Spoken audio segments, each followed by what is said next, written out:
Madame, mademoiselle, monsieur, bienvenue à Metro News. Voici les principaux titres qui seront développés aujourd'hui. Carlos Guillén Tatis, conseiller à l'ambassade dominicaine en Haïti, a été libéré sain et sauf après 4 jours de séquestration. Nous remercions tous ceux qui ont activement participé à sa libération, peut-on lire sur le compte Twitter du ministre dominicain des Affaires étrangères, Roberto Alvarez.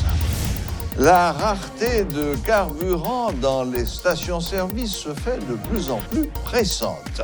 De son côté, le gouvernement maintient que le carburant est disponible sur le marché, mais jusqu'ici, presque toutes les pompes sont fermées et les consommateurs sont obligés d'acheter des bidons au prix fort sur les trottoirs. Les actes d'insécurité ont augmenté considérablement dans le pays au cours des 3 derniers mois de l'année 2022, selon un rapport de l'Observatoire citoyen pour l'institutionnalisation de la démocratie, OCID. L'OCID encourage les autorités à prendre des mesures efficaces en vue d'éviter le pire.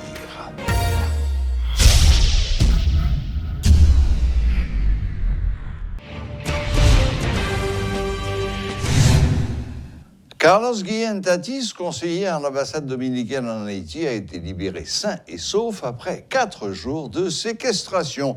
Nous remercions tous ceux qui ont activement participé à sa libération, peut-on lire sur le compte Twitter du ministre dominicain des Affaires étrangères, Roberto Alvarez.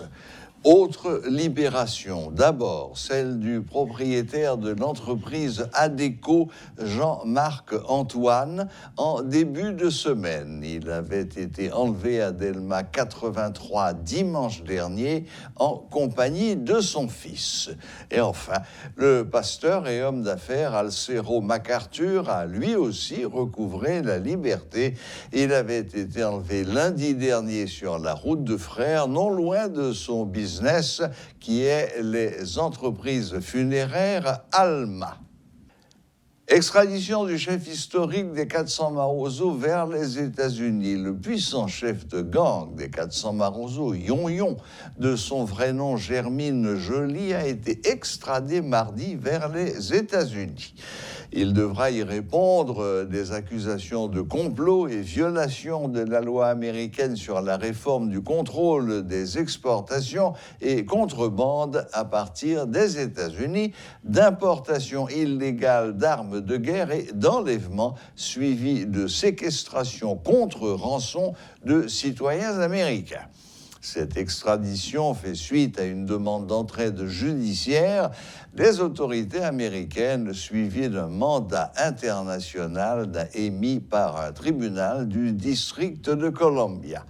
Détenu depuis 2015, d'abord à la prison civile de la Croix-des-Bouquets, puis au pénitencier national, Yon restait en contact téléphonique avec le gang des 400 Maroso depuis sa cellule, alors que sur le terrain, il avait été remplacé par Joseph Wilson, alias L'Homme sans joue.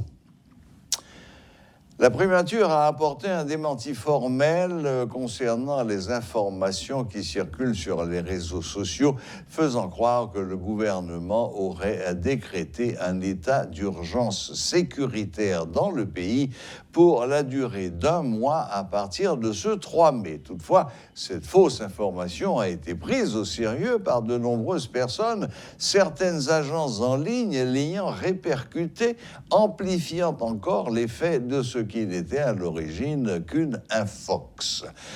Pensant que l'état d'urgence impliquait un couvre-feu, beaucoup de citoyens s'empressaient mardi soir de rentrer chez eux avant son entrée en vigueur.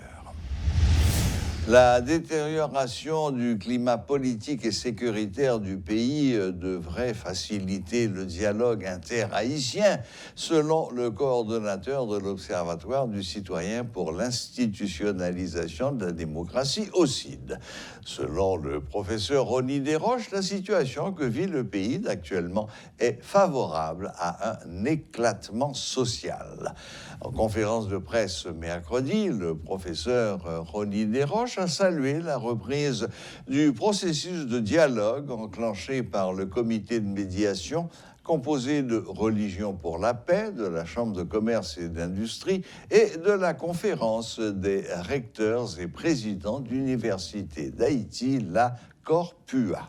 L'affaire élection, elle dépend beaucoup du climat sécuritaire. Si pas un climat sécuritaire, que les gens ne peuvent pas déplacer, que les gens ne peuvent pas faire campagne, pour comprendre là, lui-même, c'est oublié ça. Donc, moi, je crois qu'il faut que résoudre le problème sécuritaire. Maintenant, je crois que le dialogue peut aider à résoudre le problème de sécurité parce que sécurité, insécurité, li gagne une composante politique, li gagne un facteur politique très prédominant là-dedans.